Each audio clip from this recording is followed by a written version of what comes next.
common challenge to do now is to be very specific that, for example, you want it so specific that they don't have to ask a question. If they have to ask a question, then it's not clear. And another thing, if it's what you should do is if you create a do now at the beginning of the year that's not clear, you should say, I'm not answering any questions until after we finish the do now, and then spend a few minutes on trying to figure out where the ambiguity was.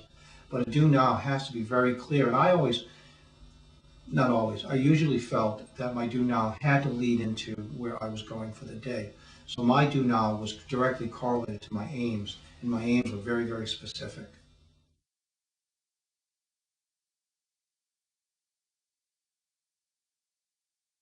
When you see a half-baked effort, if you have a do now, and a do now you know is going to take 3 to 5 minutes, and the kid is finished in 3 seconds, you walk up to the kid and say, whispering that this is not acceptable, and I know it's not the best, and the best you can do. And if it is the best you can do, then just rewrite the question 5 or 6 times for the next 3 minutes, because I'm not accepting this. And then I would call the kid, or I would talk with the kid later, but I would make sure that I got an individual account with the kid and just say, look, this is not acceptable. Is there a reason for that? Find out what's going on in the kid's thinking, and say that you're not going to accept it the next day either.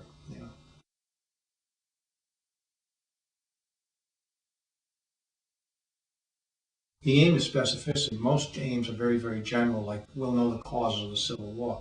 Well, you may want to know 3 causes of the Civil War for that day. The specificity in the aims holds you accountable.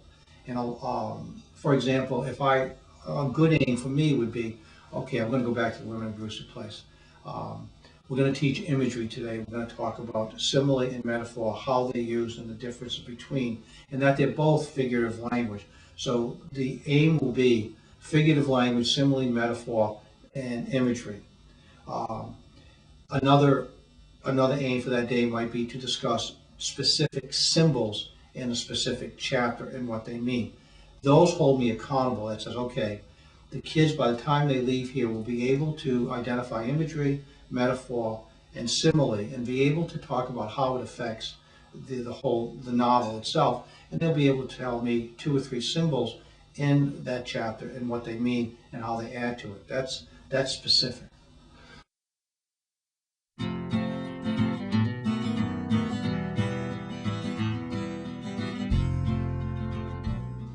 The idea of being strict at the beginning of the year to get kids to like you is counterintuitive to a lot of young teachers.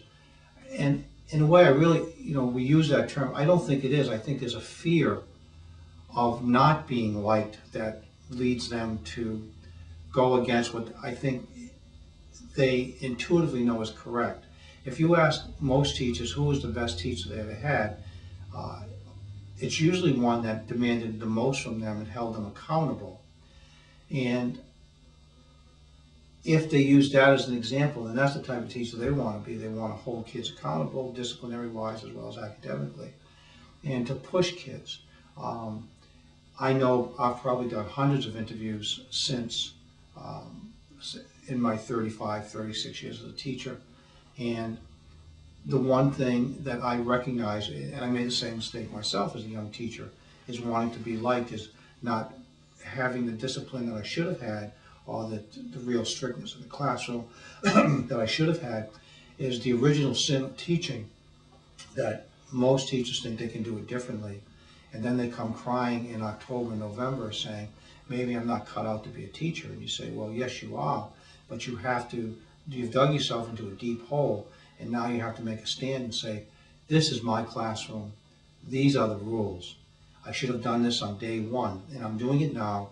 And I know you're going to challenge me. I'm going to tell you something. You're going to lose, because this is what's going to happen. I'm following the code of conduct. You do this. This is what I'm doing.